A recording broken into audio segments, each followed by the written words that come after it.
Hello and welcome to Nightfall Royals. Tonight, we drift quietly through the story of Qin Shi Huang. We will travel not with haste or weight, but with soft steps. Each moment will unfold like silk upon water. Your shoulders carry the day's burdens. Let them fall away now. Allow your breathing to slow and deepen. Come with me as we begin this calming storytelling journey. In the year 259 BC, as winter's breath touched the ancient city of Handan, a child entered the world. He was born as Ying Zhang on February 18th in the city of Handan. The gentle cry of this newborn would one day echo across all of China. But on this quiet winter day, he was simply a small prince, a baby whose story would become legend. The child's father was King Yuancheng of the state of Qin. His mother, Xianqi, had met his father when Yuancheng was sent as a hostage to the state of Zhao. This was the way of ancient times. Royal children were often born far from their homeland. They grew up knowing their true home lay beyond distant mountains. Young Ying Zhang spent his earliest years in Zhao territory. At the time when he was born, China was divided into 7 major states that fought each other constantly. These were called the warring states. Each kingdom dreamed of ruling all the others. Soldiers marched along ancient roads, but in the quiet chambers where baby Ying Zhang slept, there was peace. His mother sang soft lullabies. Servants brought warm milk and gentle comfort. The child grew strong in these early years. His eyes held a brightness that seemed to see beyond the present moment. The political world around him moved like shifting sand. According to the records of the grand historian, he was born as the eldest son, and his father had seen his mother when she was a concubine belonging to Le Bouet. Such arrangements were common among nobility. Love and politics intertwined like rivers joining.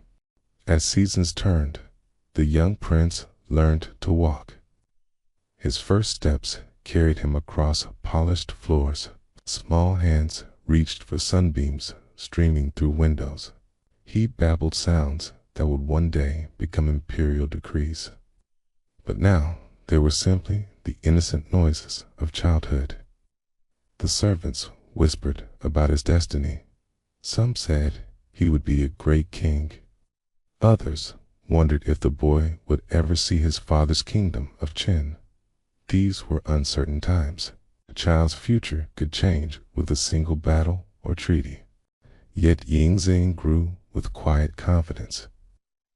Even as a small child, he seemed to understand that he was different. Royal blood flowed in his veins. The weight of future responsibility rested lightly on his young shoulders. Played with wooden soldiers. He listened to stories of ancient heroes. His mother would hold him close. She spoke of the land of Qin, far to the west. She described mountains that touched clouds and rivers that sang eternal songs. The child's imagination painted pictures of his true homeland, a place he would someday call his own. The palace where he lived was filled with learning. Scholars came and went like seasons. They brought scrolls filled with wisdom, taught the young prince about literature and philosophy. His mind absorbed knowledge like earth drinks rain. Even in these peaceful moments, the outside world pressed close.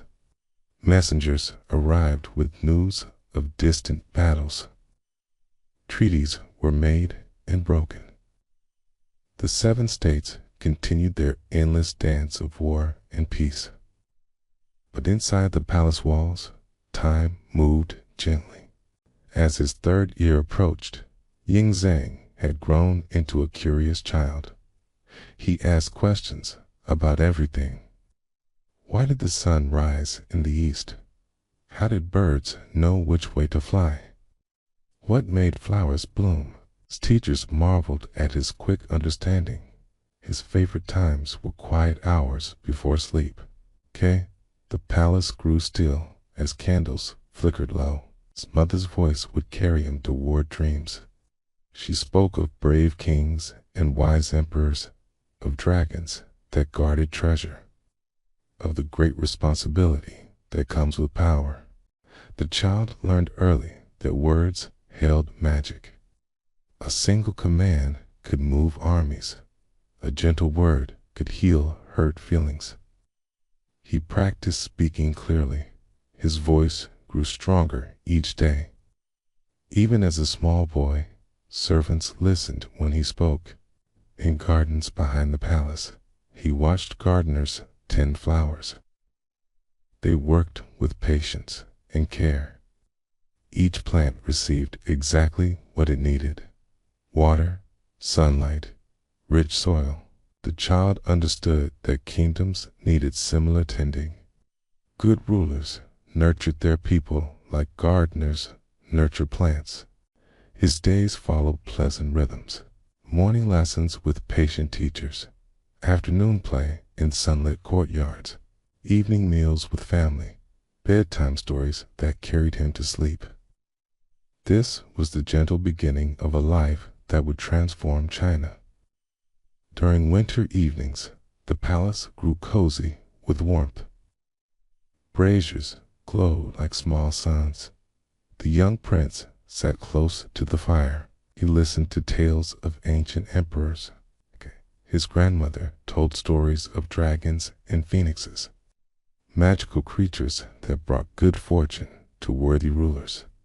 As snow fell outside, Ying Zing dreamed of his future. He imagined himself as a great king, leading armies across vast lands, building magnificent palaces, creating laws that would bring peace to warring states. These were the dreams of childhood, innocent and bright. The servants who cared for him saw something special in the boy. His eyes held depths beyond his years. When he played with other children, he naturally became their leader, not through force, but through a quiet strength that others respected. His education continued with devoted teachers. They taught him to read and write the complex characters of ancient Chinese. Mathematics came easily to his sharp mind. History fascinated him most of all. He memorized the names of great rulers and their accomplishments. By his 4th year, the prince had grown tall for his age. His movements showed grace and purpose. When he walked through the palace, people noticed his dignity. Even servants bowed lower when he passed. There was something in his presence that commanded respect. During spring festivals, he joined in celebrations with proper ceremony. He learned the importance of ritual and tradition. These customs connected present moments to ancient wisdom. They reminded everyone of their place in the great flow of history. His mother taught him about compassion. She showed him how to speak kindly to servants, how to notice when others felt sadness or pain. These lessons would serve him well in future years. A ruler who understood human hearts could unite people through love rather than fear. Evening prayers became part of his routine. He learned to honor ancestors who had gone before. Their wisdom lived on in family traditions. Their courage inspired present actions. The young prince felt connected to generations of noble ancestors. When Ying Zhang was only 13 years old, his father, King Zhongxiang, died, and the young boy succeeded to the throne. This moment changed everything. The carefree days of childhood ended like summer giving way to autumn. Now he carried the weight of an entire kingdom. The palace in Qin felt different from his birthplace. Here, Mountain winds whispered through courtyards. Ancient stones held memories of countless rulers. The air itself seemed heavy with responsibility. He became King Zhang of Qin when he was 13, but the title felt enormous on his young shoulders. At first, others helped him rule. Even though the young boy succeeded the throne, he was still too young to rule and thus was aided by advisors. These wise men had served his father faithfully. They understood the complexities of governing a kingdom. Their guidance protected him during vulnerable early years. The young king spent long hours in council chambers. Maps covered every wall. They showed the 7 warring states like pieces of a broken puzzle. Qin occupied the western portion.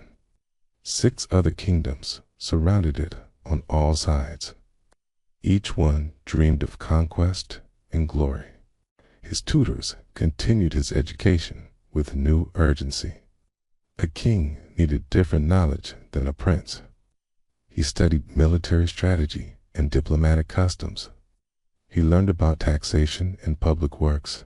The peaceful stories of childhood gave way to harder lessons about power and politics. In quiet moments, he walked through palace gardens. The same flowers bloomed as in his youth, but now their beauty carried new meaning. A kingdom was like a garden. It needed careful tending to flourish. Weeds of corruption had to be pulled. Good policies needed cultivation like precious plants. Letters arrived daily from distant provinces. Some brought news of successful harvests. Others reported border conflicts with neighboring states. Each message required careful consideration. The young king's decisions affected thousands of lives across the realm. The weight of kingship aged him quickly. His face grew more serious. His movements became measured and thoughtful. Servants noticed how he listened more and spoke less. Wisdom was replacing the easy confidence of youth. This relaxing bedtime history story shows us how great leaders are forged through experience. During his first winter as king, snow fell heavily on the palace. He spent long evenings by the fire, reading ancient texts. Previous rulers had left behind their wisdom in carefully preserved scrolls. He studied their successes and failures with devoted attention. His mother remained his closest advisor. She had lived through many political changes. Her gentle wisdom helped him navigate treacherous court politics. She reminded him that a king's greatest strength lay not in armies, but in the love of his people.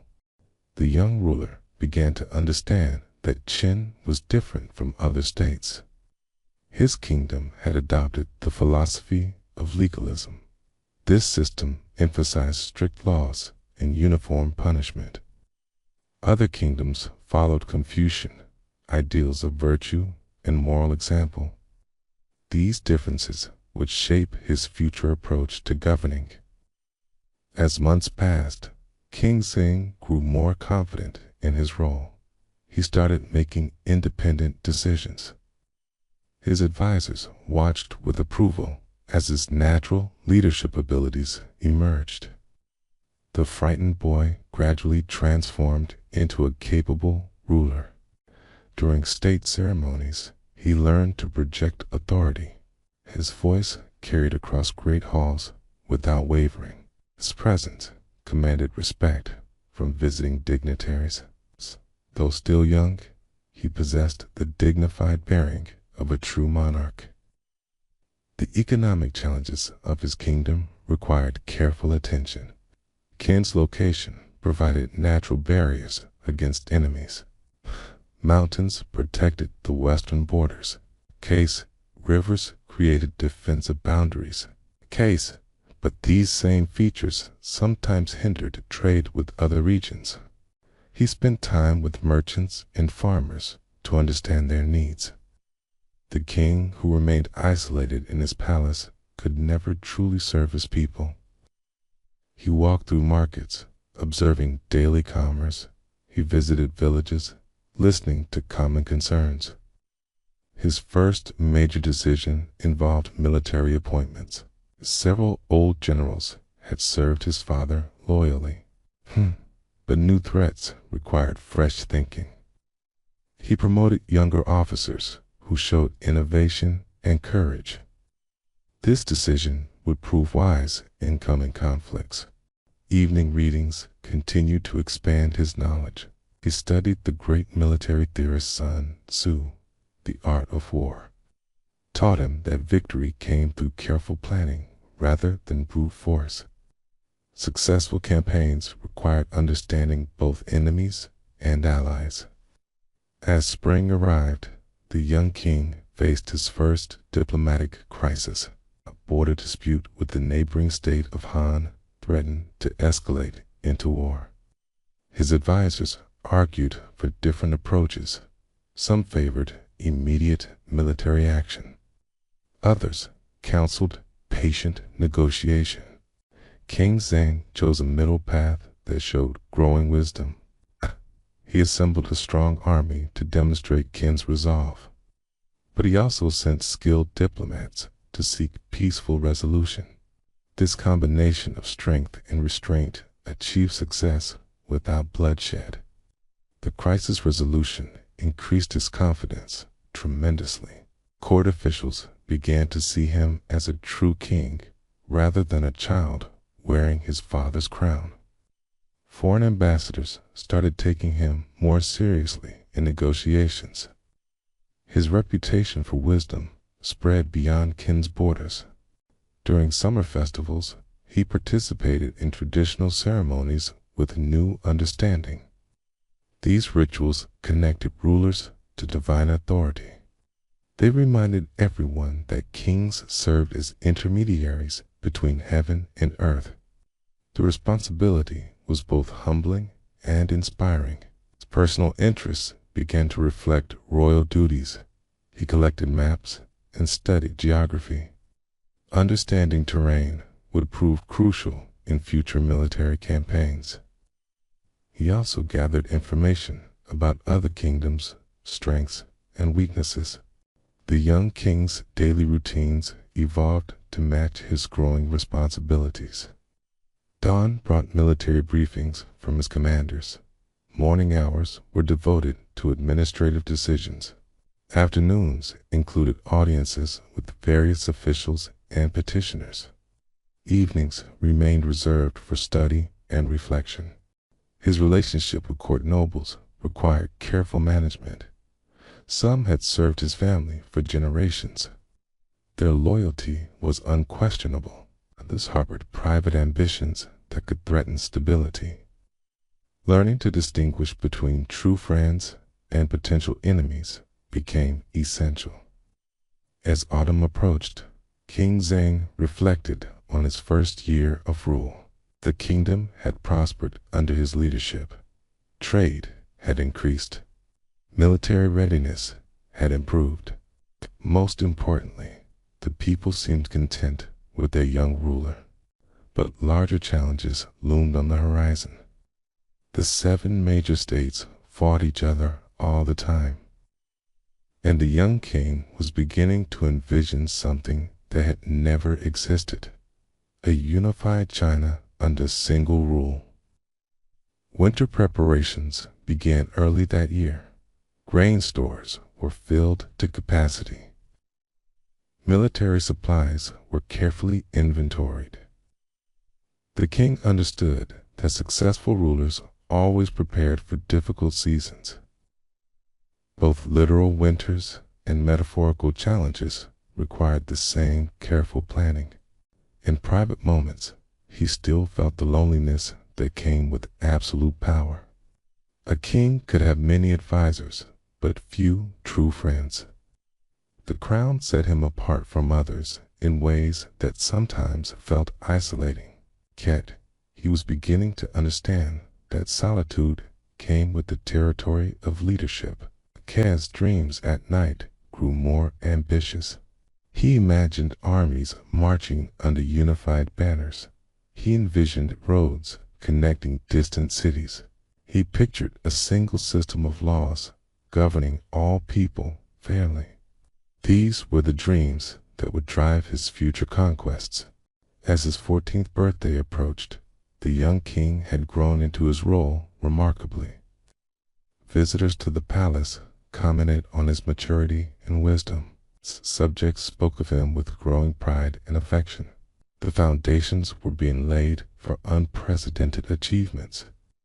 The tutors who had guided him through these crucial early years observed the transformation with wonder.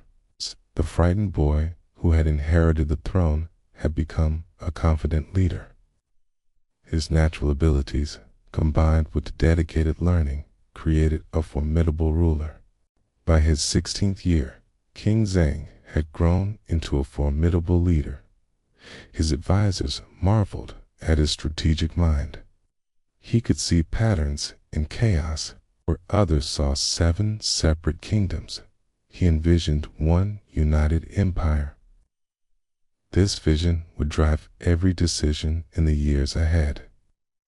The kingdom of Qin had grown stronger under his rule. Beginning in 230 BC, the Qin under King Yingzhang engaged in a series of wars conquering each of the rival states. But before the campaigns began, careful preparation consumed several years. Victory required more than brave soldiers. He studied each neighboring kingdom with scholarly dedication. Han lay to the east, rich in agriculture, but weak in military organization. Shao occupied northern territories where he had been born. Wei controlled central trade routes.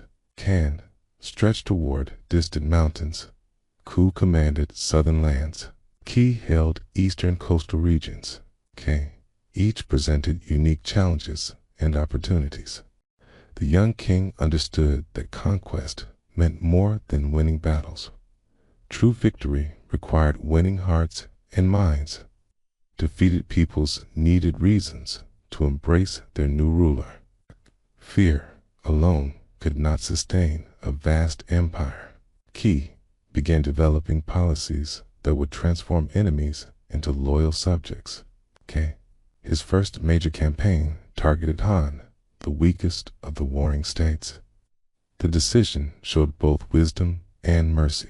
Swift victory would boost his army's confidence. Success would also demonstrate Qin's growing power to other kingdoms.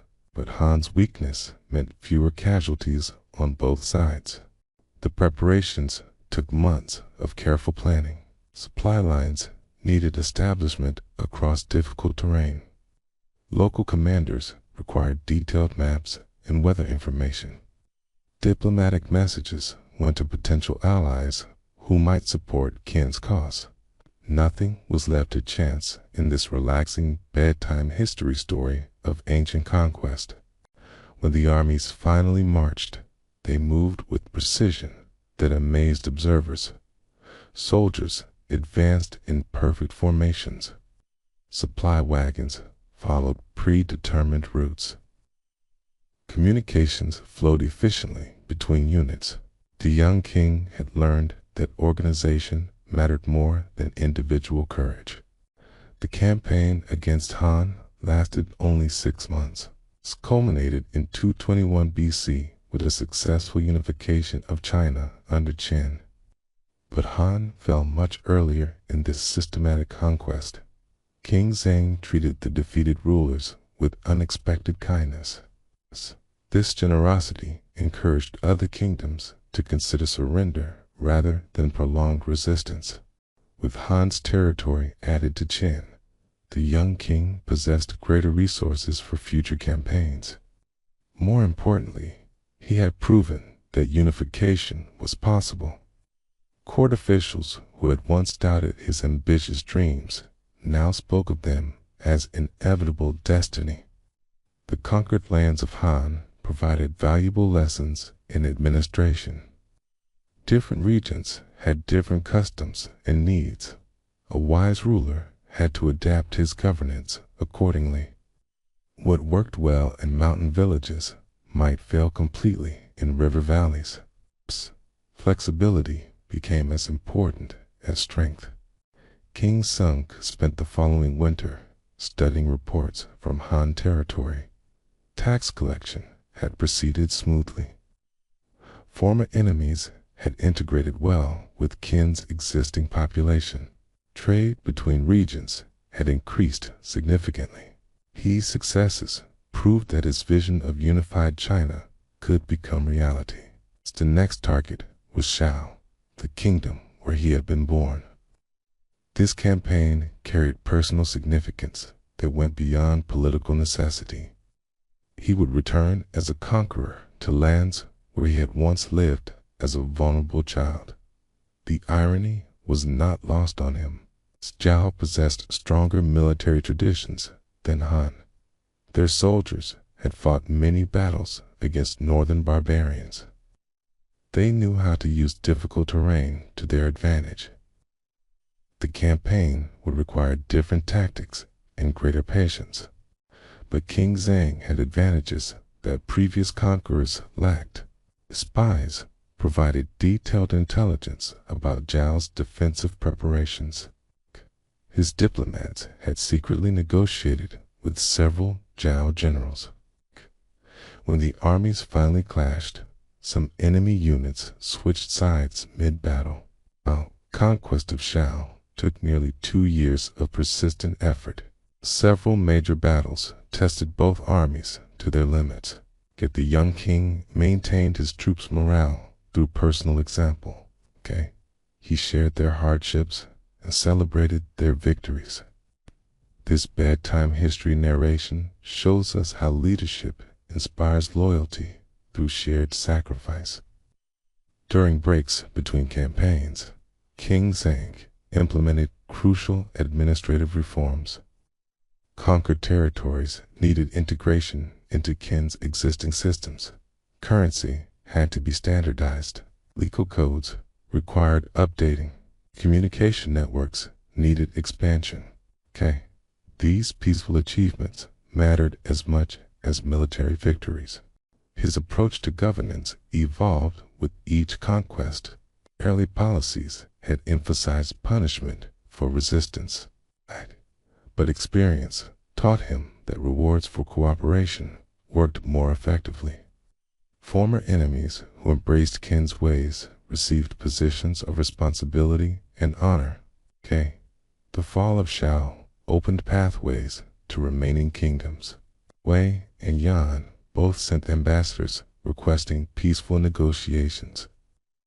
They had witnessed Qin's military efficiency and administrative competence. Perhaps submission was preferable to destruction. The young king received these diplomatic overtures with carefully concealed satisfaction.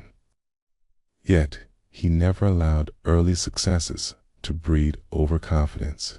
Each new campaign required the same meticulous preparation as the first.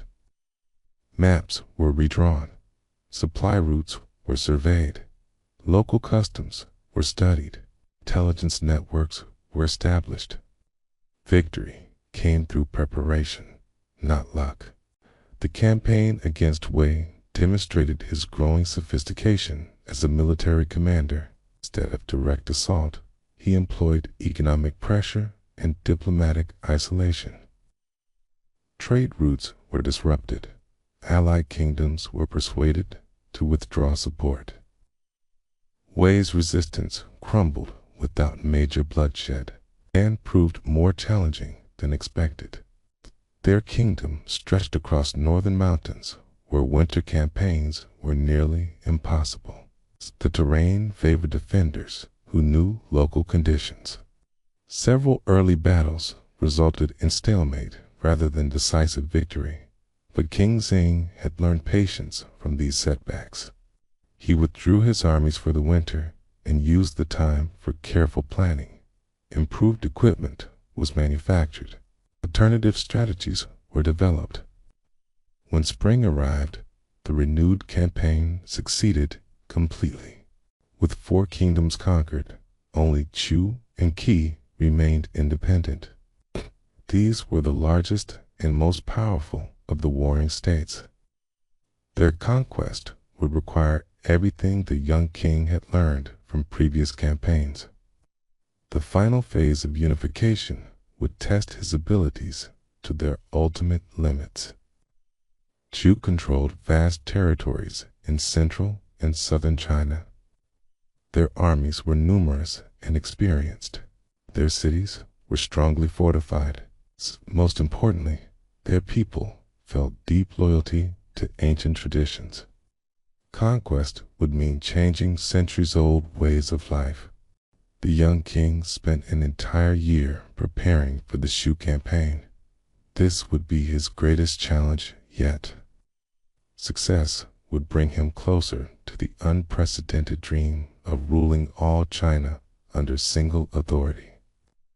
Failure could undo everything achieved in previous years. He had grown tremendously since first taking the throne at age 13. He became China's first emperor when he was 38, after the Qin had ruled all of the other warring states and unified all of China in 221 BC, but that ultimate triumph still lay several years in the future. For now, the young king of Qin stood on the threshold of his greatest test. The conquest of Shu would determine whether his vision of unified China could become reality. Everything depended on the campaigns ahead. This drift to sleep with history continues as we approach the climactic moments of ancient conquest. The campaign against the Chu began in the spring of his 23rd year as king. Qin Shi Huang was emperor who reigned from 221 to 10 BCE and creator of the first unified Chinese empire.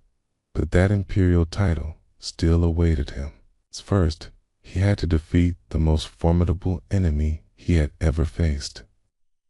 Su's armies numbered in the hundreds of thousands. Their commanders included some of the finest military minds in China. Their territories stretched across fertile river valleys and dense forests where ambushes waited behind every hill. This would test everything the young king had learned about warfare and leadership. He divided his forces into 3 separate armies, each approaching Chach from different directions. This strategy prevented enemy forces from concentrating in one location. It also allowed him to probe for weaknesses across a vast front. The plan showed the sophisticated thinking of a mature commander. The initial battles were fierce and costly. Su's soldiers fought with desperate courage, knowing they defended their homeland. Ancient cities changed hands multiple times as fortunes of war shifted back and forth. Both sides suffered heavy losses in the bloody confrontations. But King Xing possessed advantages that gradually tilted the balance. His supply lines remained secure, while Ku's resources grew strained. His intelligence network provided accurate information about enemy movements. Most importantly, his previous conquests had given him more soldiers and greater wealth. The siege of Siku's capital lasted through an entire summer. Massive walls protected the ancient city from assault. Inside, thousands of civilians and soldiers waited for relief that never came. The young king maintained the blockade with patient determination, knowing that time favored his cause. When the city finally surrendered, he treated the defeated population with unexpected mercy. There was no massacre or wholesale destruction. Instead, he offered amnesty to those who accepted Qin's authority. This compassion helped convince other Chu cities to surrender without fighting. The conquest of Chu marked a turning point in the young king's character. He had proven himself capable of defeating any enemy, but more importantly, he had learned that true strength came through combining military power with wise governance. Victory meant more than destroying opponents. Only Qi remained unconquered among the warring states. This eastern kingdom controlled important coastal territories and maritime trade routes. Their navy was the strongest in China. Yet, they also recognized that resistance had become hopeless. Diplomacy might succeed where force had failed. Qi's rulers sent ambassadors requesting terms for peaceful submission. They offered to become a tributary state under Qin's protection. In exchange, they asked to maintain local customs and leadership. The negotiations showed that reputation for fairness had become the young king's most powerful weapon. He accepted Qi's surrender with gracious dignity. There was no need for further bloodshed when political objectives could be achieved through negotiation. The wisdom of this decision became clear when Qi's integration into his growing empire proceeded smoothly and successfully.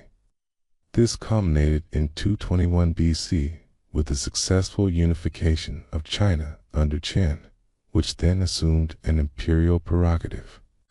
825, King Zheng had accomplished something unprecedented in Chinese history. 7 separate kingdoms now bowed to single authority. The moment of ultimate triumph came in a grand ceremony at his capital. Representatives from all conquered territories gathered to witness history being made. Qin Shi Huang invented the title Emperor Huangdi and called himself Xu Huangdi. The young king became the first emperor of unified China. The transformation from King Zheng to Qin Shi Huang marked more than a change of title. He now ruled territories that stretched from northern mountains to southern seas. Millions of people looked to him for leadership and protection. His responsibility was both exhilarating and overwhelming. His first priority as emperor involved establishing uniform systems across the vast empire. He unified China for the first time in standardized law, measurement units, currency, characters, and axle length. These reforms would prove more important than any military victory in creating lasting unity. Different kingdoms had used different currencies for centuries. Merchants faced confusion and fraud when trading across borders. The emperor ordered a single monetary system based on standardized weights and measures. This simple change dramatically increased commercial activity throughout the empire. Writing systems also varied significantly between former kingdoms.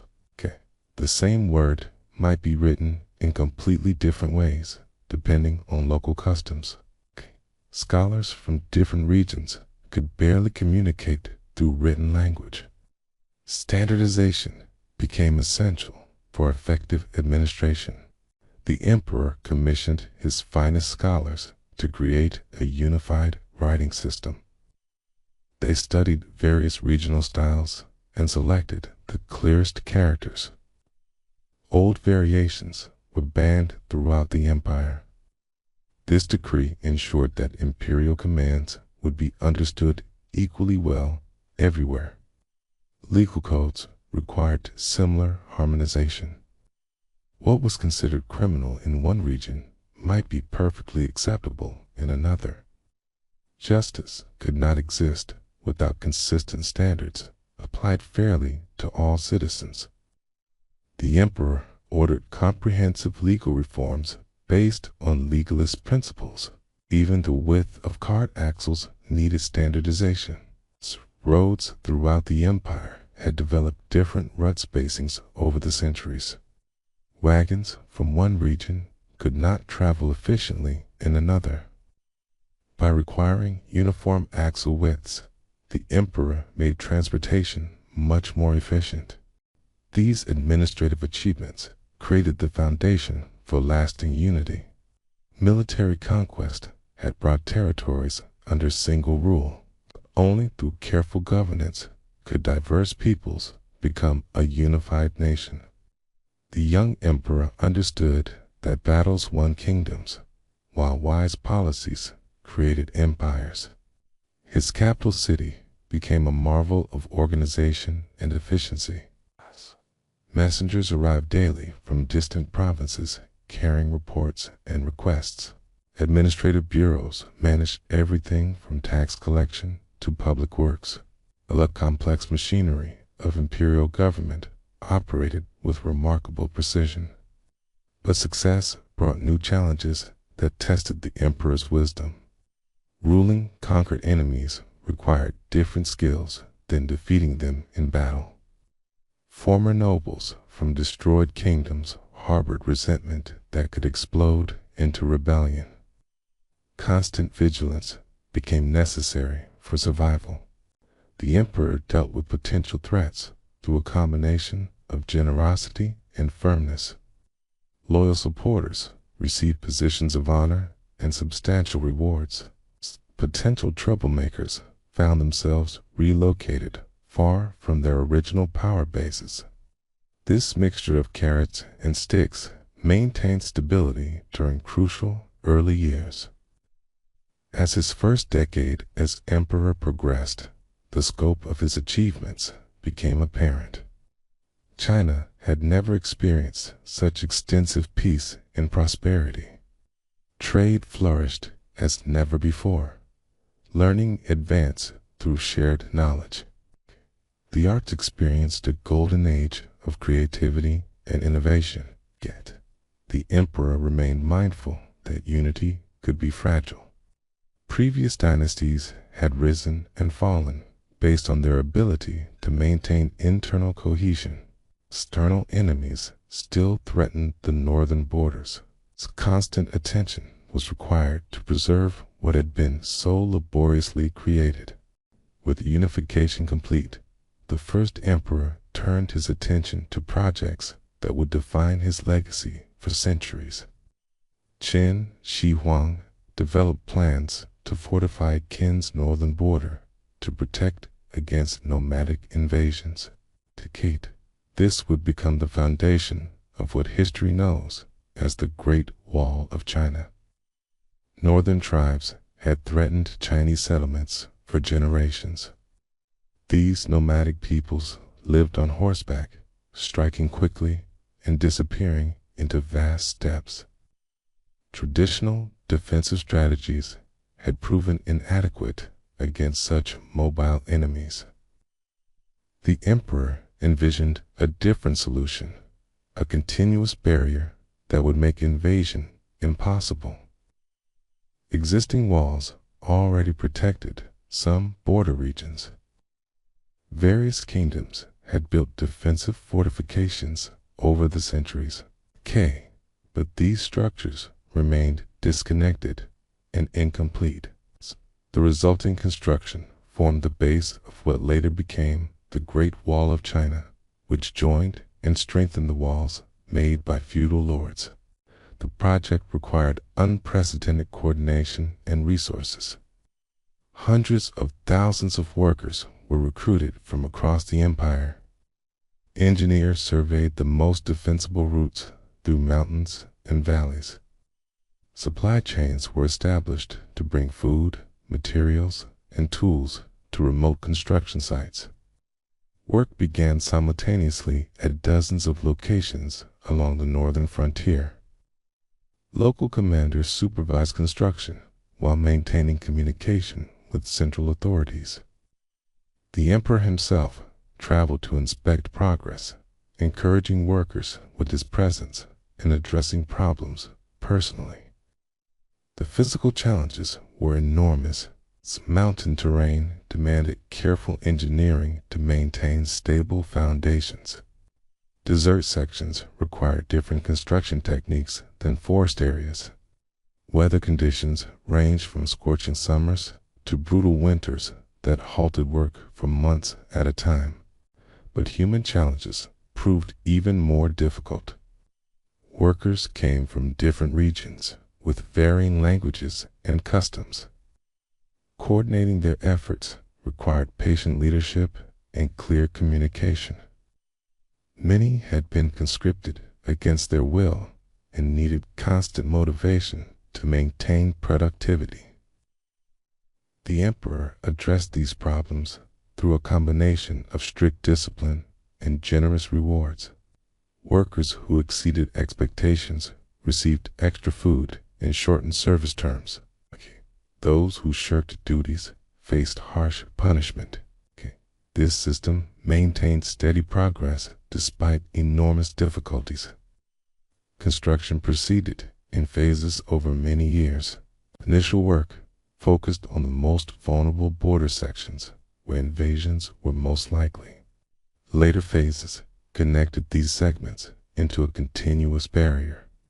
Final work added watchtowers, gates, and garrison facilities for permanent defense, while the Great Wall took shape along northern borders.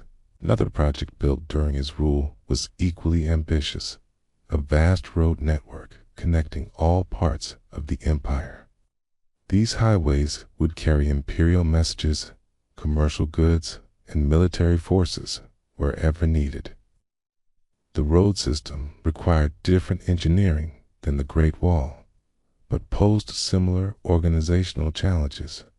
Routes had to be surveyed across diverse terrain.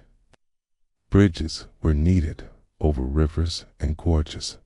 Mountain passes required careful grading to accommodate heavy wagons. Standardized construction techniques ensured uniform quality throughout the empire.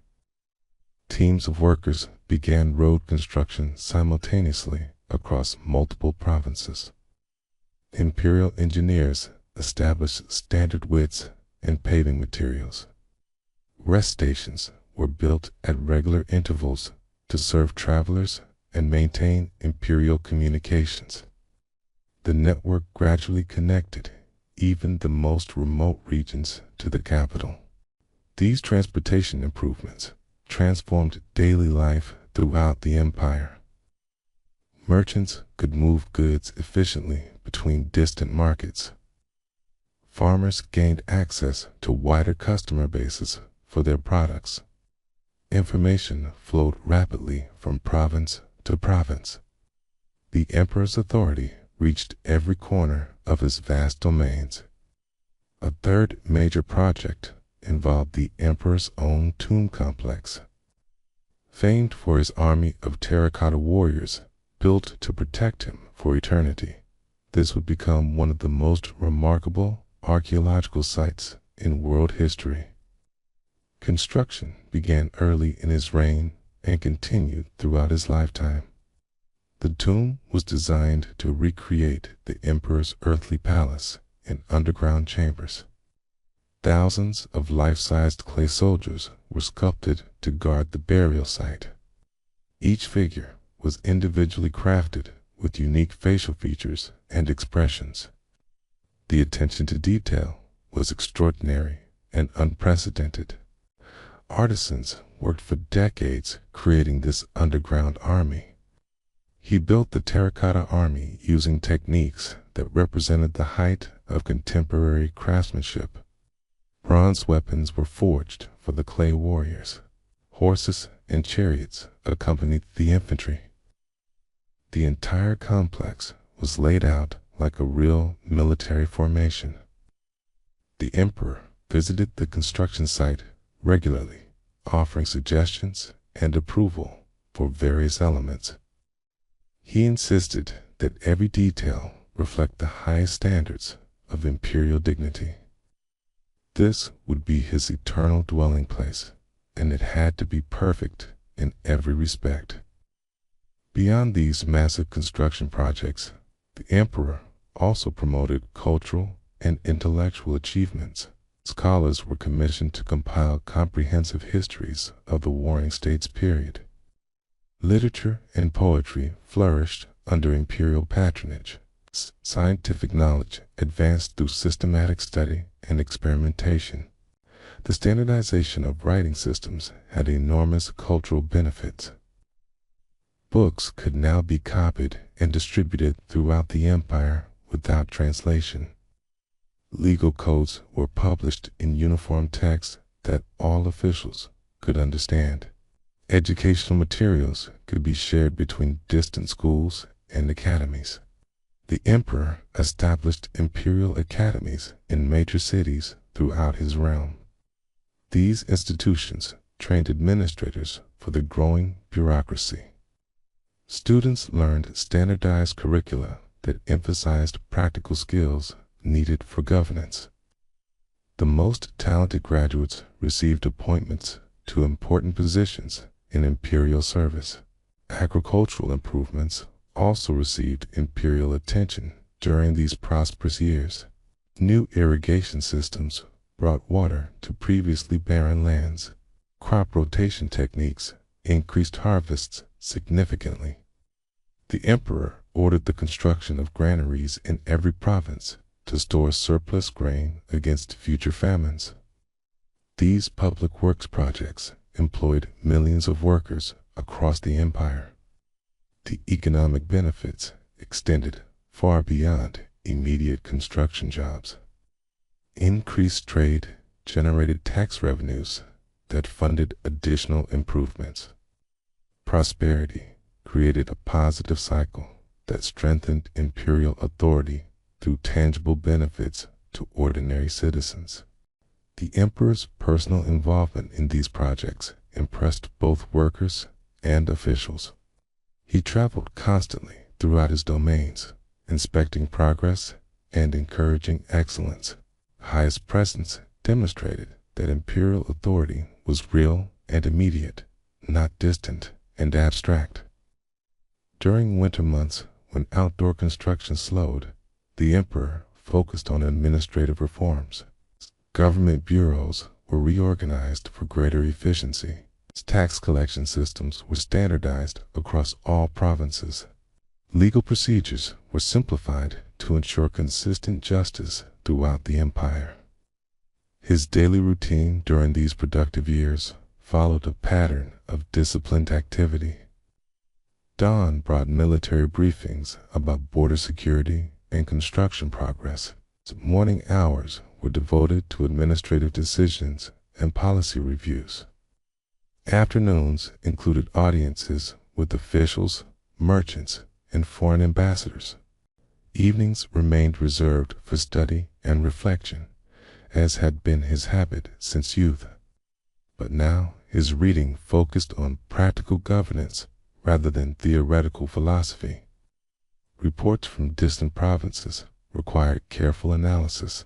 Strategic planning consumed long hours of concentrated thought. The emperor's personal quarters reflected his growing confidence and authority. Magnificent silk tapestries depicted scenes from his military victories. Carefully crafted furniture demonstrated the highest levels of imperial craftsmanship. Yet, the overall impression remained one of purposeful simplicity rather than excessive luxury. His closest advisors marveled at his energy and attention to detail. Even minor decisions received thorough consideration. He insisted on reading personally every major report from provincial governors. Nothing escaped his notice or failed to receive appropriate response. The empire's growing prosperity attracted attention from neighboring kingdoms and distant lands. Foreign ambassadors arrived regularly, seeking trade agreements or military alliances. The emperor received these visitors with ceremonial dignity that enhanced China's international reputation. Diplomatic protocols were carefully established to reflect imperial status. Foreign representatives had to follow specific procedures when requesting audiences. Their gifts were accepted graciously, but China's superior position was always made clear through subtle ceremonial details. These international relationships brought new challenges and opportunities. Trade with distant lands introduced exotic goods and foreign ideas, but cultural contamination also posed potential threats to Chinese unity and traditions. The emperor had to balance openness with protective measures. As construction projects neared completion, their impact on imperial power became apparent. The Great Wall provided genuine security against northern invasions. The road network enabled rapid military deployment and efficient communications. The tomb complex would ensure the emperor's eternal dignity and authority. But perhaps the most important achievement was intangible: the creation of Chinese national identity. People throughout the empire began thinking of themselves as Chinese rather than residents of former separate kingdoms. This psychological unity proved more valuable than any physical construction. The emperor's grand projects had transformed China in ways that would endure for millennia. Future dynasties would maintain the Great Wall, extend the road system, and honor the precedents he established. His vision of unified China had become permanent reality. This gentle biography of Qin Shi Huang shows us how great leaders think beyond their own lifetimes. The emperor's projects served immediate needs while creating lasting foundations for future generations. His legacy was built through stone and mortars as much as through conquest and law. As these productive middle years of his reign drew toward their close, the emperor could survey his achievements with justified satisfaction. The Warring States period had ended forever. China stood unified, prosperous, and secure. The dreams of his youth had exceeded even his own ambitious expectations. Yet challenges remained that would test his wisdom in the years ahead. Managing such a vast empire required constant vigilance. New threats emerged from unexpected directions. The burden of absolute power grew heavier with each passing year. This bedtime history narration continues as we explore the complexities of imperial rule. The young conqueror had become a mature emperor, but his greatest trials still lay ahead in the story we are gently unfolding. As the emperor entered his fourth decade of life, the burdens of ruling such a vast empire began to weigh heavily upon him. Success had brought new problems that conquest alone could not solve. Managing millions of diverse people required wisdom that went beyond military strategy or administrative efficiency. The first major internal challenge came from intellectual opposition to his policies. Some scholars and philosophers questioned the legalist principles that guided imperial governance. They argued for gentler approaches based on moral example rather than strict law enforcement. These debates threatened the ideological unity that held the empire together. Among the strongest critics were followers of Confucian philosophy. They believed rulers should govern through virtue and education rather than punishment and control. These ideas had deep roots in Chinese culture and could not be dismissed easily. The emperor faced a choice between accommodation and confrontation. His advisors were divided on how to respond to intellectual dissent.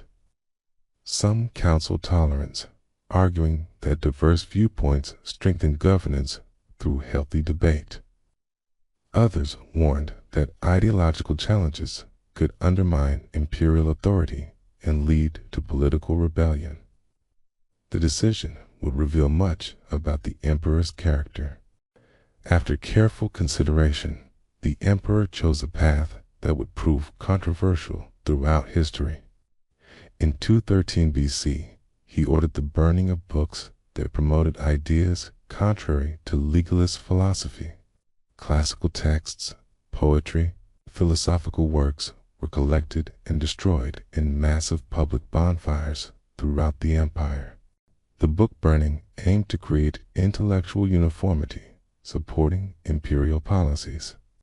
Only practical texts on agriculture, medicine, and technology were spared from destruction. Historical records that contradicted official versions of events were eliminated.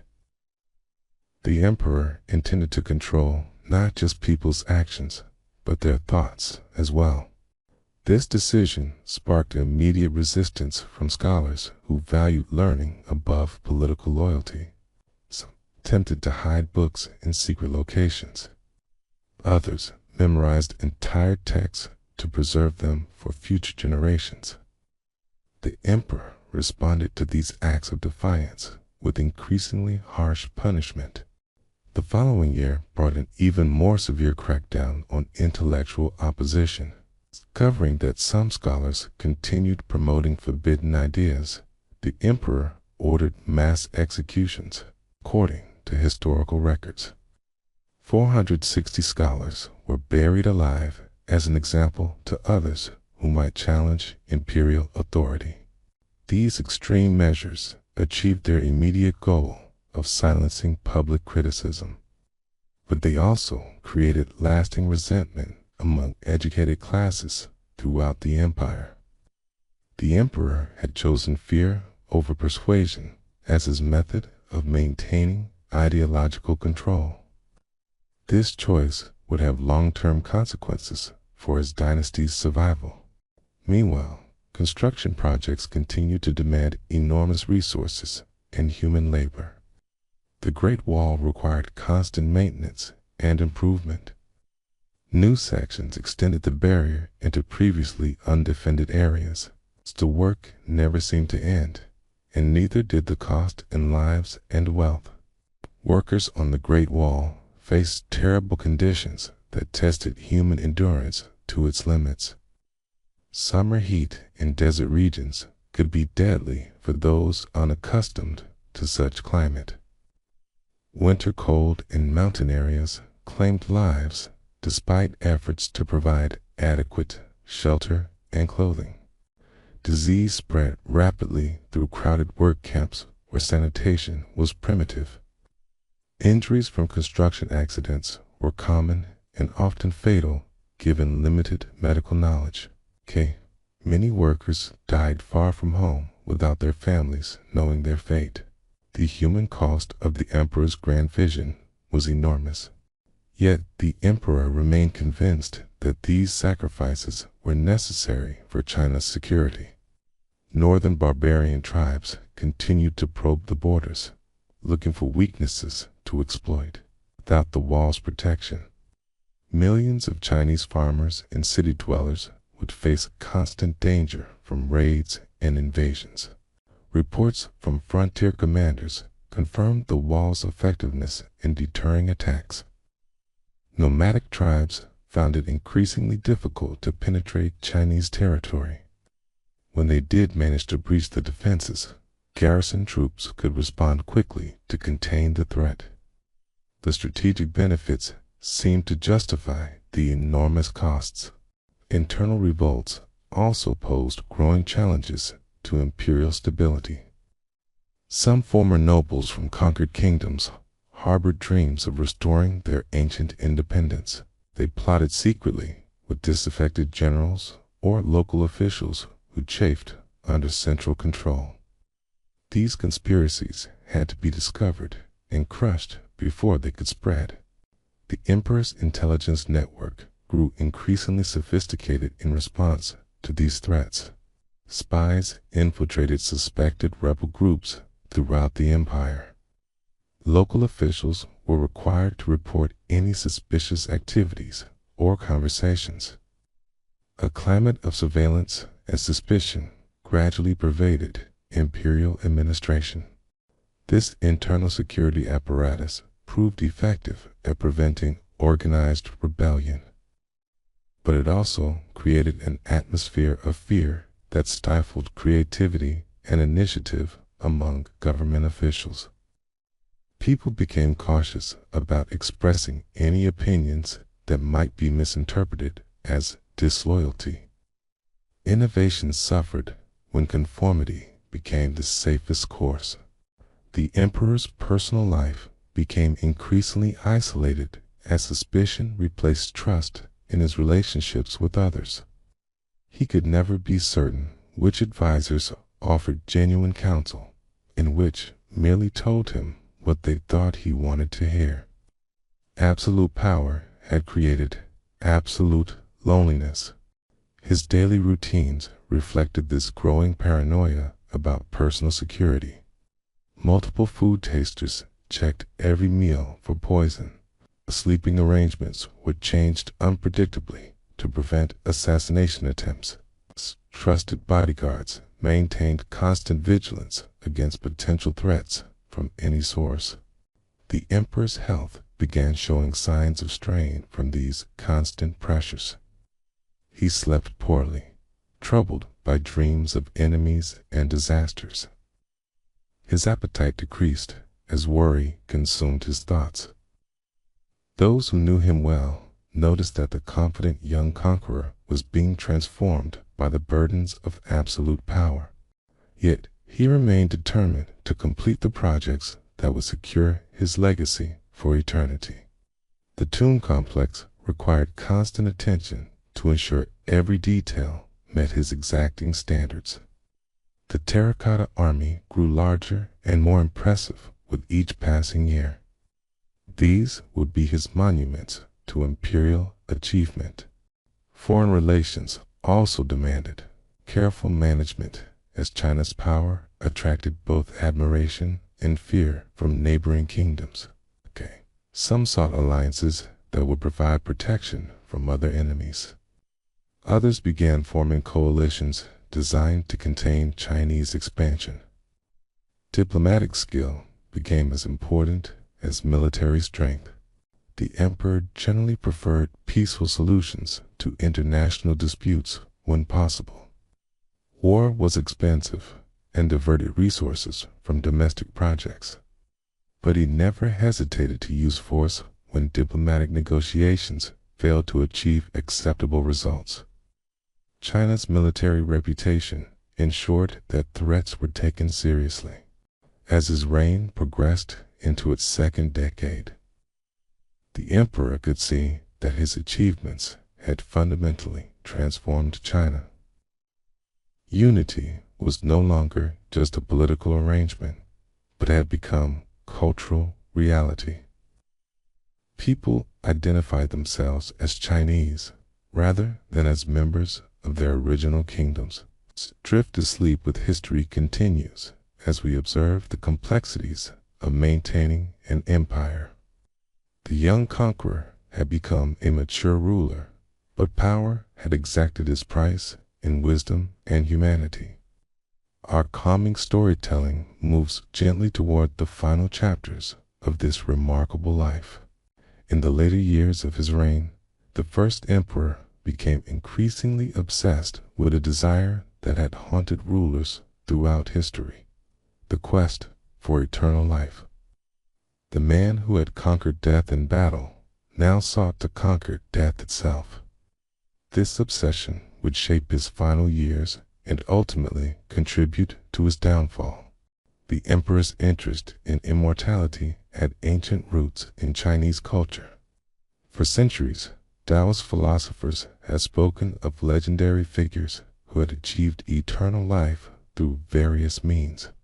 Some consumed magical elixirs. Others practiced special breathing techniques or meditation. A few reportedly transformed into immortal spirits who roamed the earth forever. These tales fascinated the emperor, who had already achieved seemingly impossible goals. He had unified China when everyone said it could never be done. He had built walls that stretched beyond the horizon. He had created an empire that might last forever.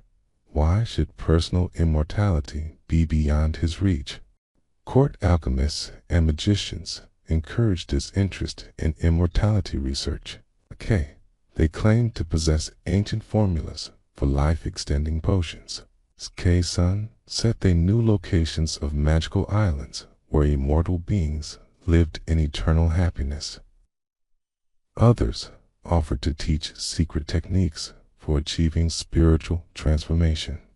The emperor invested enormous resources in these immortality projects. Expeditions were sent to distant islands in search of legendary immortals. Alchemists received funding to experiment with various chemical combinations. Rare plants and minerals were gathered from remote regions for use in magical potions. One of the most ambitious expeditions was led by a man named Su Fu, who claimed knowledge of 3 magical islands inhabited by immortals. The emperor provided him with ships, supplies, and thousands of young men and women who might serve the immortals as servants. This massive expedition sailed eastward and was never seen again. Some historians suggest that Su Fu's expedition may have reached Japan, where his followers established new settlements rather than return empty-handed to face the emperor's wrath. But at the time, the emperor waited anxiously for news of his emissary's success in finding the secret of eternal life. Meanwhile, court alchemists continued their experiments with various chemical formulas. They mixed mercury, lead, and other metals in complex combinations designed to create elixirs of immortality. The emperor consumed many of these potions, believing they would extend his life indefinitely. Modern medical knowledge reveals that these alchemical preparations were actually poisoning the emperor slowly over time. Mercury and other heavy metals accumulated in his body, causing gradual deterioration of his health. The very treatments intended to grant immortality were shortening his natural lifespan. But the emperor's faith in these remedies remained unshaken by any immediate negative effects. He believed that immortality required patience and persistence. Short-term discomfort was a small price to pay for eternal life. He increased his consumption of alchemical potions, despite warnings from some court physicians. The quest for immortality also influenced the emperor's approach to governance during his final years. If he was to live forever, his empire needed to be organized for eternal stability. Laws and institutions had to be perfected beyond any possibility of future improvement. This led to increasingly rigid and detailed regulation of daily life throughout the empire.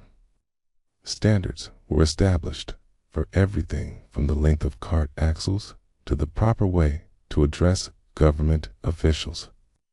The emperor intended to create a society so perfectly organized that it would function smoothly for eternity. But human nature resisted such complete regimentation. People found ways to circumvent rules that seemed arbitrary or excessive. Local officials adapted imperial commands to fit regional conditions. The gap between theoretical perfection and practical reality grew wider, despite increasingly severe enforcement efforts. The emperor's growing paranoia about death also affected his personal behavior in disturbing ways. He became obsessed with omens and supernatural signs that might predict his fate. Court astrologers were consulted about every major decision. Travel routes were planned to avoid locations associated with death or bad fortune. His sleeping arrangements became increasingly elaborate as he sought protection from both natural death and supernatural threats. Bedchambers were constructed with multiple escape routes. Sleeping locations were changed unpredictably to confuse evil spirits or potential assassins. Yet rest remained elusive as anxiety consumed his thoughts. The emperor's quest for immortality reached its peak during his final inspection tour of the empire. In 210 BC, he set out to visit remote provinces and examine the progress of various construction projects. But this journey would prove to be his last, though he could not have known it at the time. The imperial entourage was massive, including thousands of guards, officials, and servants. Wagons carried supplies for an extended journey that might last many months.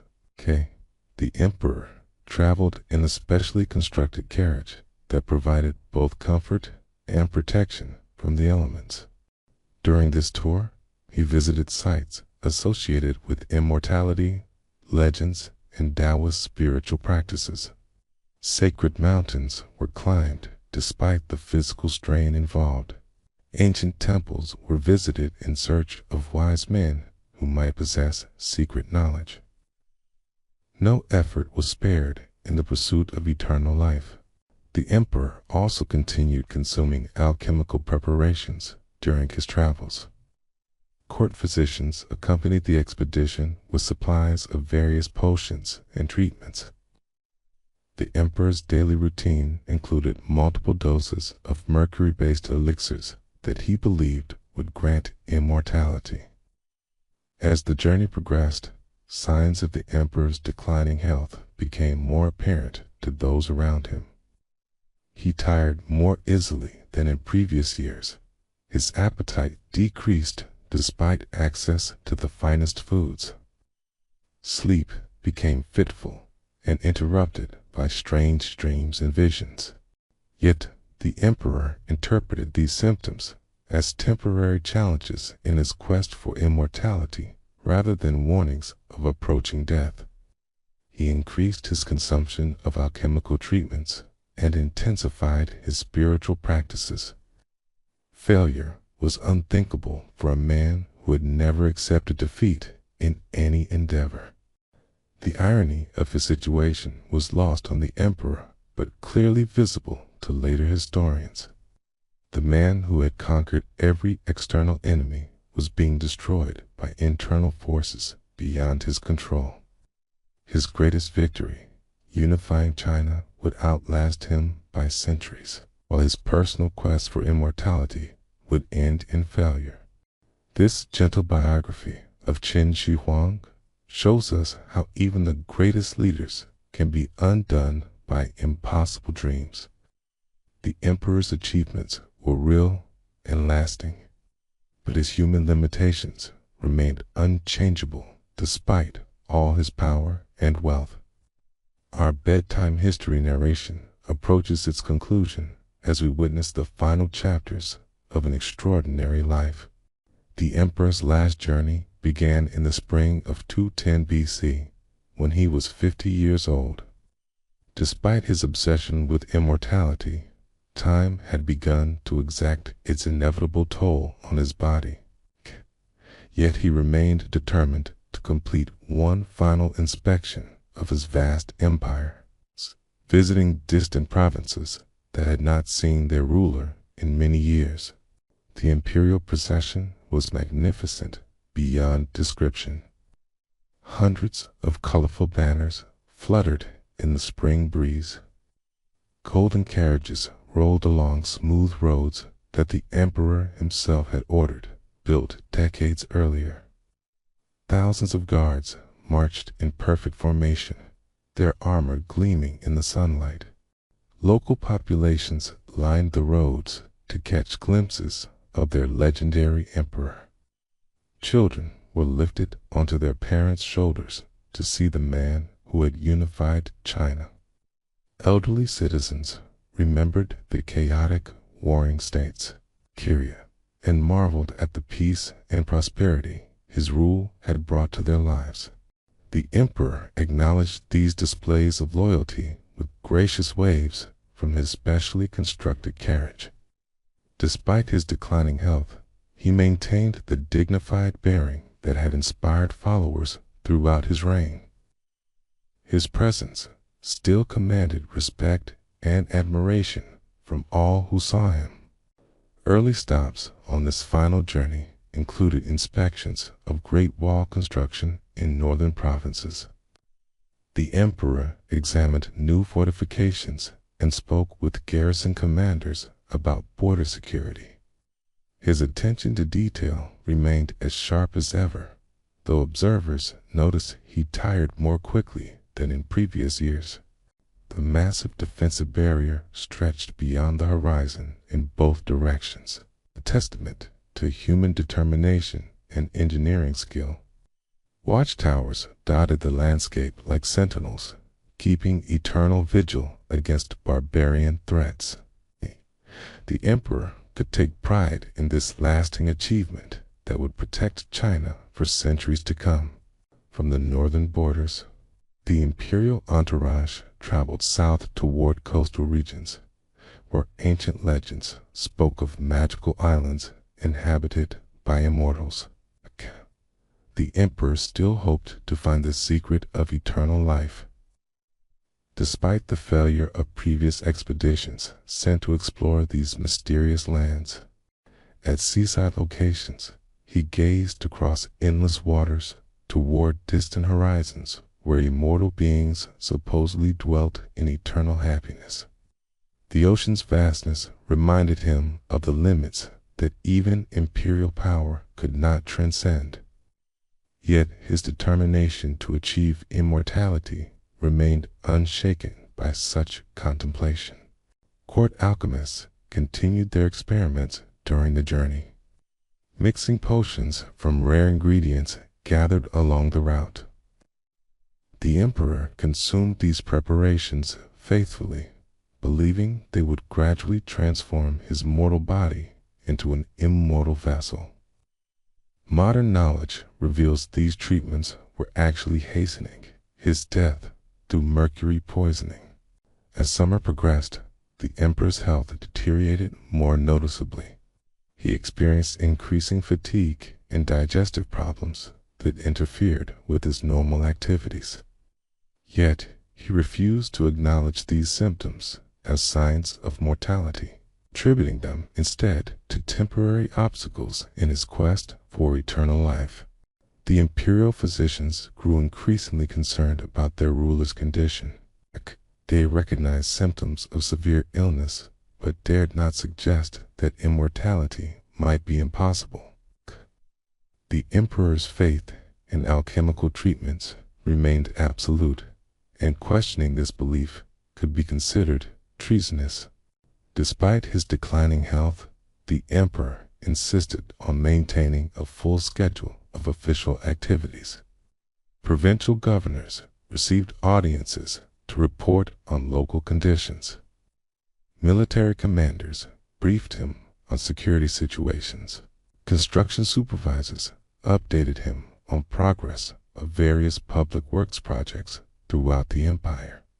His remarkable mental abilities remained largely unaffected by physical weakness. He continued making complex decisions about governance and policy with the same wisdom and insight that had served him throughout his reign. The mind that had conceived the unification of China still functioned with impressive clarity. The emperor's daily routines adapted to accommodate his physical limitations, while maintaining the dignity appropriate to imperial status. Rest periods became more frequent, but they were disguised as meditation sessions or private conferences with advisors. Public appearances remained regal and inspiring despite personal discomfort. Summer heat intensified his health problems as the journey continued through southern provinces. The specially constructed imperial carriage provided some relief from extreme temperatures, but travel itself became increasingly difficult. Court physicians administered various treatments, but nothing seemed to halt the emperor's decline.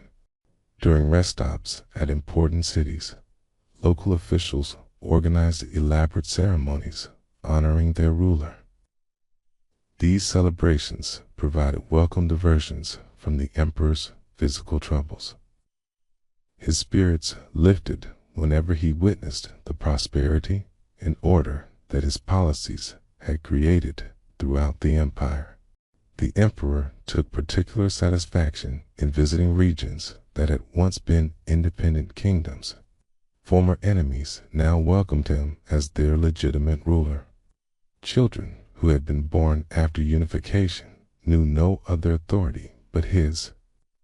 The political transformation he had achieved was becoming permanent cultural reality. Yet privately, the emperor began to worry about the future of his empire after his death. His eldest son, Prince Fusu, was known for scholarly interests that might lead to policy changes.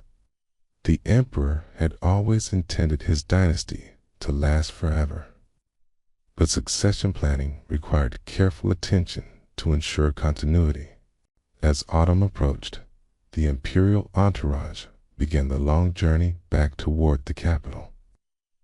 The emperor's condition continued to deteriorate despite all medical efforts and alchemical treatments. Those closest to him realized that the end might be approaching, though none dared speak such thoughts aloud. The emperor himself seemed to sense that time was running short. He increased his spiritual practices and intensified his consumption of immortality elixirs. If transformation into an immortal being was possible, it would have to happen soon. Death was not an acceptable outcome for someone who had achieved the impossible throughout his life. On July 10th, 210 BC, while traveling through the Shakyu Palace, the inevitable finally occurred. Qin Shi Huang died during his inspection tour, far from his beloved capital, but surrounded by the empire he had created. The first emperor of China had reached the end of his mortal journey. News of the emperor's death was kept secret by his closest advisors, who feared that premature announcement might trigger rebellions throughout the empire. The imperial carriage continued its journey as if nothing had changed, while urgent messages were sent to the capital regarding succession arrangements. The man who had sought immortality had discovered that death comes to all mortals, even those who achieve greatness beyond ordinary imagination. But his legacy would prove more lasting than any elixir could have made his physical body. The unified China he created would endure for over 2,000 years. This relaxing bedtime history story draws toward its peaceful conclusion. The emperor's quest had ended, but the empire he built would outlive him by millennia. Our gentle biography of Qin Shi Huang approaches its final chapter as we reflect on a remarkable life and its lasting impact. The death of Qin Shi Huang marked the end of an extraordinary life, but his influence on China and the world would continue for millennia. In the quiet of eternity, we can now reflect peacefully on the lasting impact of the man who first unified China and created an empire that would echo through the ages. The immediate aftermath of his death was carefully managed by his advisors, who understood that the empire's stability depended on smooth succession. The emperor's body was transported back to the capital in secret, while arrangements were made for his burial in the elaborate tomb complex he had spent decades perfecting. The famous Terracotta Army stood ready to guard their emperor in the afterlife. Thousands of life-sized clay warriors, each with unique features and expressions, were arranged in military formations to protect the tomb for eternity. This extraordinary archaeological wonder would remain hidden underground for over 2,000 years. The tomb itself was designed as an underground palace that reflected the emperor's earthly domains. Ancient accounts describe rivers of mercury flowing beneath artificial constellations of precious gems. Crossbows were set to fire automatically at any intruders who might disturb the emperor's eternal rest. But even the most elaborate preparations could not preserve the Qin dynasty itself. Internal conflicts over succession weakened imperial authority almost immediately after the emperor's death. Rebellions broke out across the empire as various factions competed for power. The dynasty that was meant to last forever collapsed within 4 years. Yet the fundamental achievement of unification proved more durable than any particular royal family. Subsequent dynasties, the Han, Tang, Song, Ming, and Qing, all maintained the concept of unified China that Qin Shi Huang had created. The political map he drew would persist for over 2 millennia. His administrative innovations had equally lasting impact on Chinese civilization. The standardization of writing, currency, weights, and measures created a foundation for cultural unity that transcended political boundaries. These reforms made possible the development of a shared Chinese identity that endures to this day. The legal system he established also influenced Chinese governance for centuries, though later dynasties modified specific laws. The basic principle of uniform justice administered by professional bureaucrats became permanently embedded in Chinese political culture. His vision of government by merit rather than birth created opportunities for talented individuals, regardless of their origins. The Great Wall, perhaps his most famous legacy, continued to protect China long after his death. Later, dynasties extended and rebuilt sections, but the basic strategy of using massive fortifications to defend against northern invasions proved its worth repeatedly throughout Chinese history. The Wall remains one of humanity's most impressive architectural achievements. His road network facilitated communication and commerce throughout the empire. These highways enabled subsequent dynasties to maintain effective control over vast territories. The principle of connecting all parts of the empire through efficient transportation became a standard feature of Chinese imperial policy. The emperor's promotion of technological innovation had profound long-term consequences. The crossbow technology his armies perfected gave China military advantages for centuries. Standardized manufacturing techniques improved the quality of tools, weapons, and other goods. His support for engineering projects advanced Chinese technical capabilities significantly. Cultural achievements during his reign also left lasting marks on Chinese civilization. Despite the controversial book burning, his patronage of practical learning advanced fields like medicine, astronomy, and agriculture. The imperial library system he established became a model for preserving and disseminating knowledge throughout the empire. His influence extended beyond China's borders as well. The concept of a unified empire governed by standardized laws and administered by professional bureaucrats inspired political developments throughout East Asia, Korea, Japan, and Vietnam. All adopted elements of the Chinese governmental system he created. The emperor's quest for immortality, though unsuccessful in its immediate goal, contributed to advances in chemistry and medicine.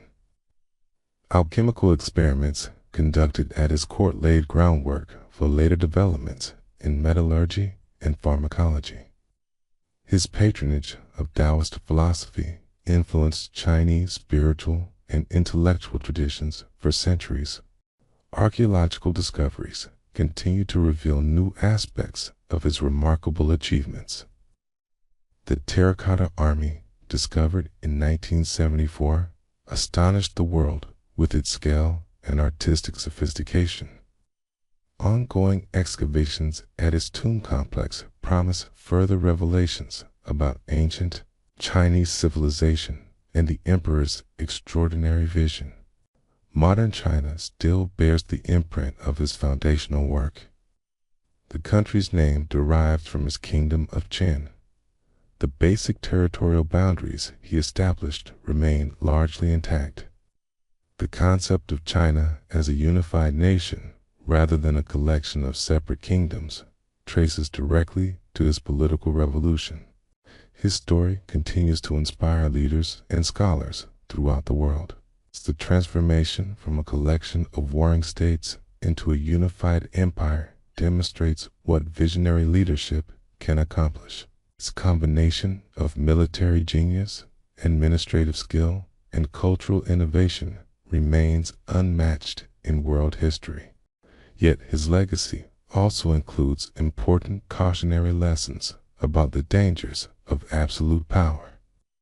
His harsh treatment of intellectual dissent and his massive conscription of forced labor remind us that even great achievements can come at terrible human cost.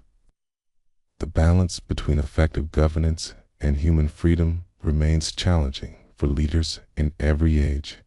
The emperor's personal struggles with mortality and meaning speak to universal human experiences. Despite achieving unprecedented worldly success, he could not escape the fundamental limitations of human existence. His quest for immortality reflected deep spiritual needs that material accomplishments could never satisfy. In quiet reflection, we can appreciate both the magnitude of his achievements and the tragedy of his ultimate failure to find personal peace. He created institutions that lasted for centuries but could not create happiness for himself. He unified China but remained isolated by the burdens of absolute power. His story reminds us that historical greatness comes in many forms.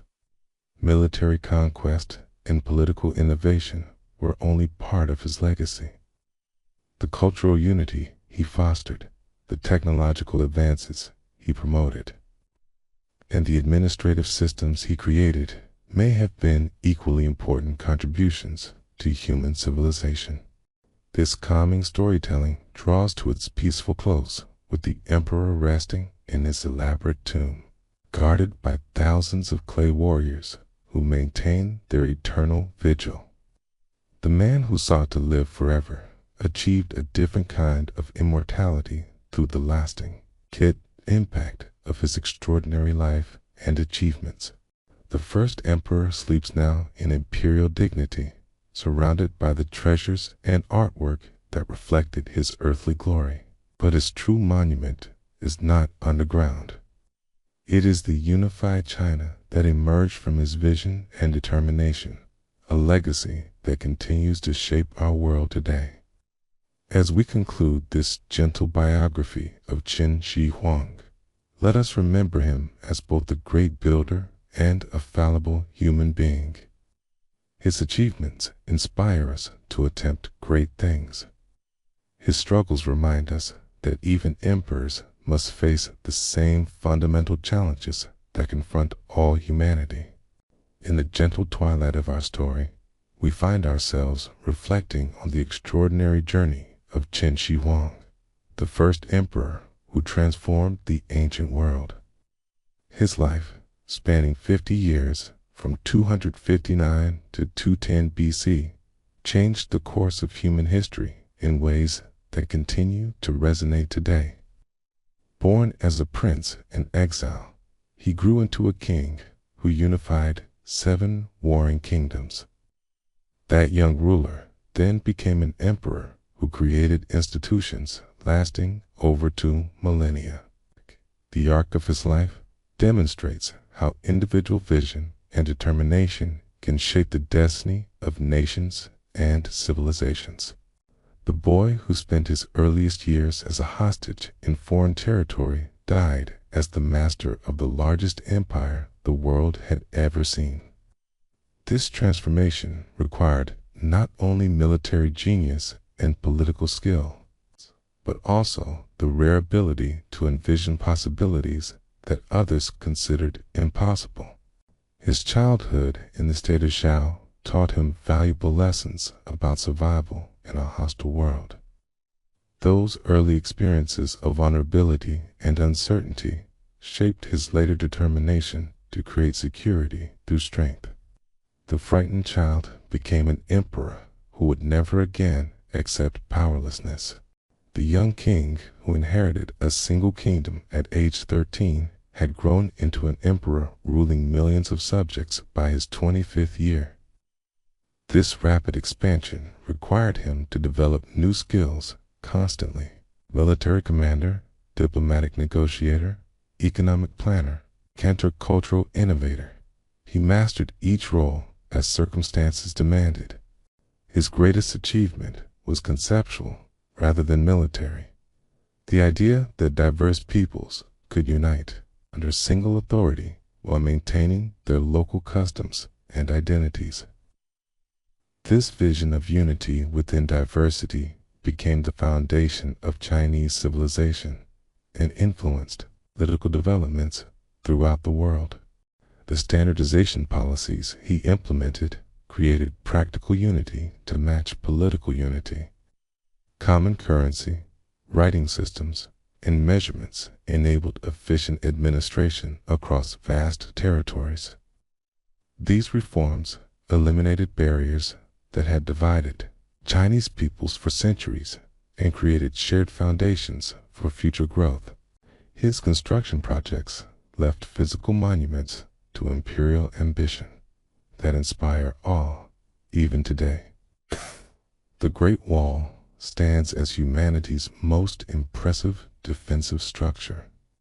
His tomb complex, with its army of terracotta warriors, represents artistic achievement of the highest order. These works demonstrate what focused effort and unlimited resources can accomplish. Yet his personal story also illustrates the limitations that even unlimited power cannot overcome. His quest for immortality ended in failure, reminding us that mortality is the common fate of all human beings, regardless of their worldly achievements. Death comes to emperors and peasants alike. The isolation that accompanied absolute power created its own form of suffering. Despite ruling millions of subjects, he struggled with loneliness and suspicion that poisoned his personal relationships. Success can be as challenging as failure in its own way. His harsh treatment of intellectual opponents reminds us that great leaders are not immune to serious moral failings.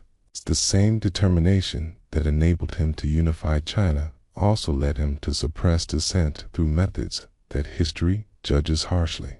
Greatness and goodness do not always coincide. The rapid collapse of his dynasty demonstrates that political institutions require more than force to ensure their survival.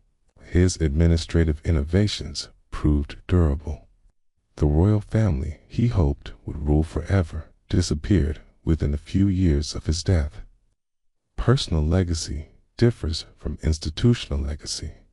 His influence on subsequent Chinese history cannot be overstated. Every dynasty that followed built upon foundations he established.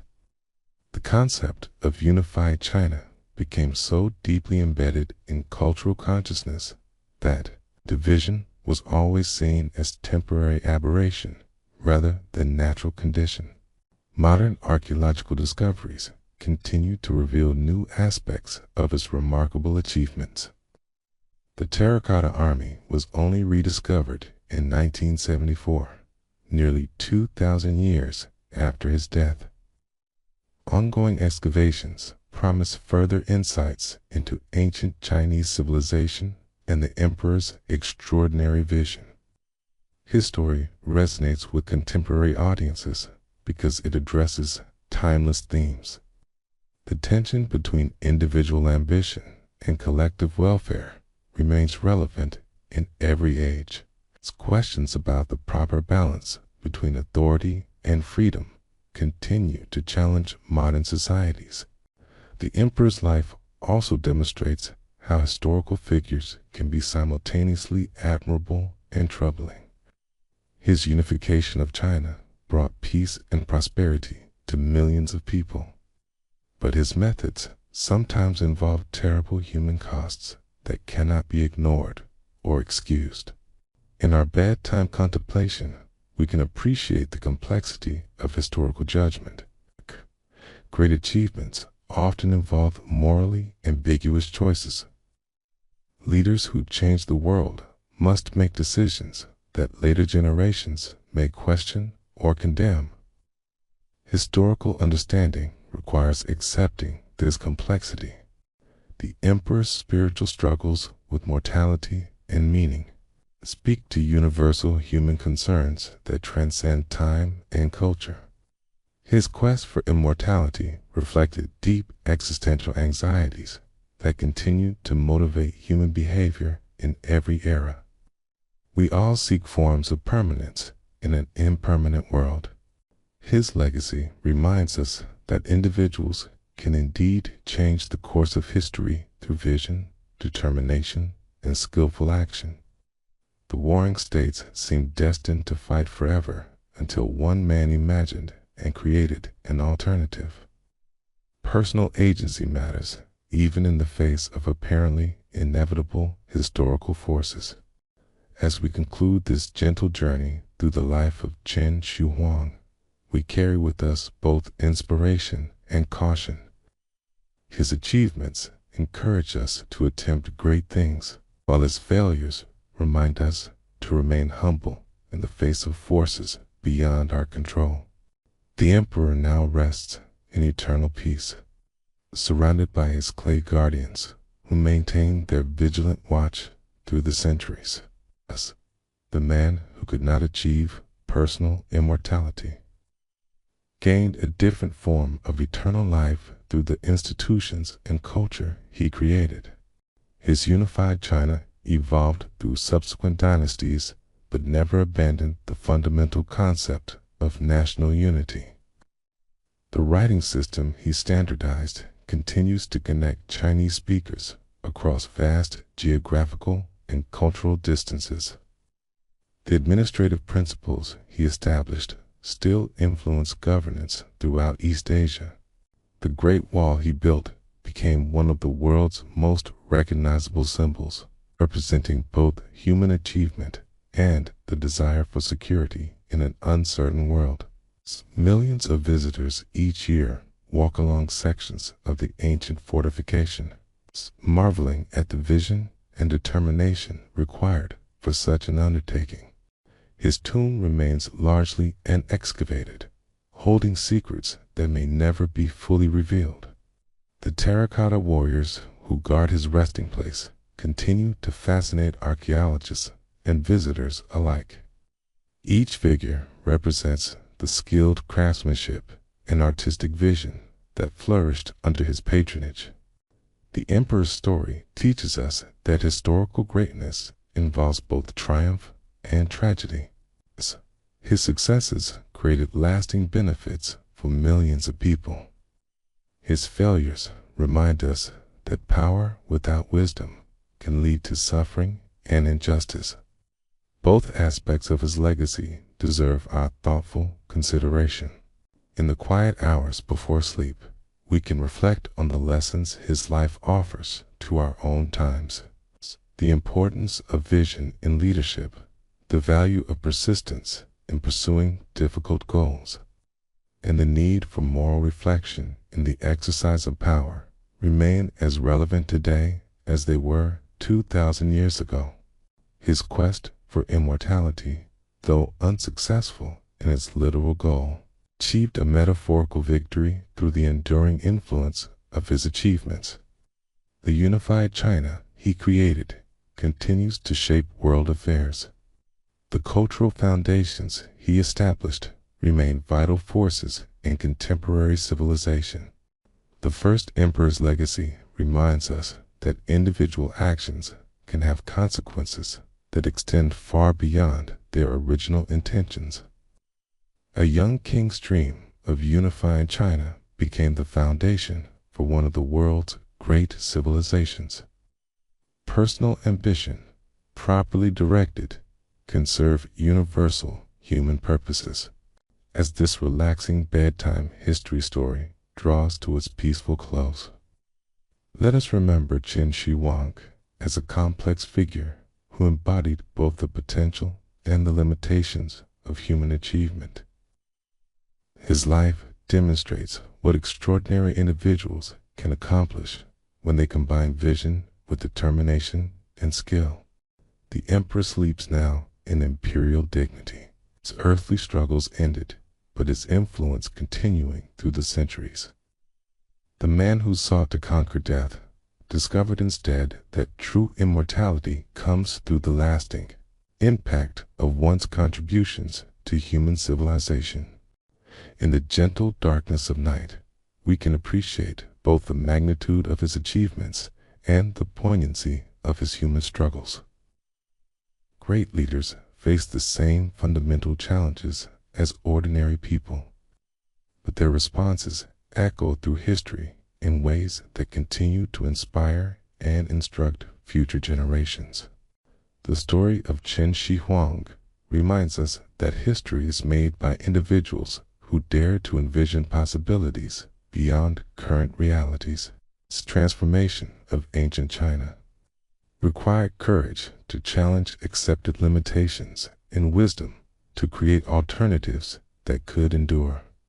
As we drift toward sleep, we carry with us images of ancient China, armies marching across vast plains, workers building walls that stretch beyond the horizon, scholars preserving knowledge for future generations, and an emperor who dreamed of creating something permanent in an impermanent world.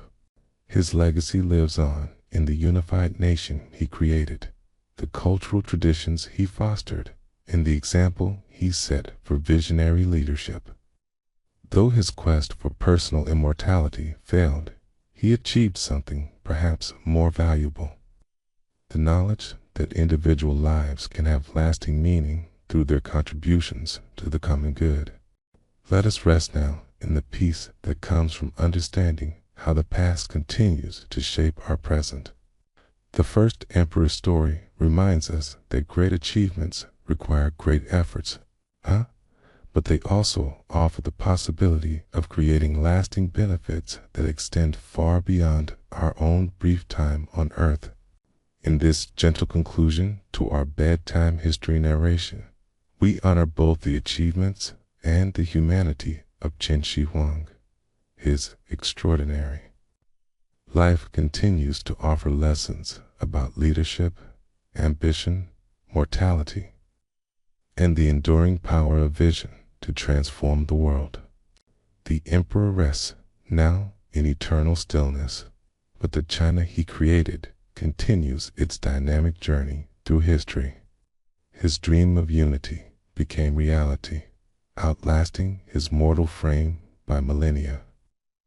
In sleep, we join him in the peaceful realm where all earthly struggles find their rest. Sweet dreams carry us now toward morning, enriched by our gentle journey through the life of China's first emperor. His story becomes part of our own understanding as we appreciate how individual lives can echo through the ages, shaping the world in ways both profound and lasting. This soft-spoken historical guide comes to its peaceful end, leaving us with images of ancient achievement and eternal rest. May the emperor's legacy inspire our own efforts to create something of lasting value in the time we have been given. Thank you for joining this calming storytelling journey through the remarkable life of Qin Shi Huang. Rest well, dreaming of ancient emperors and the enduring power of human vision and determination. Until we meet again in the realm of gentle history, sleep peacefully. Good night.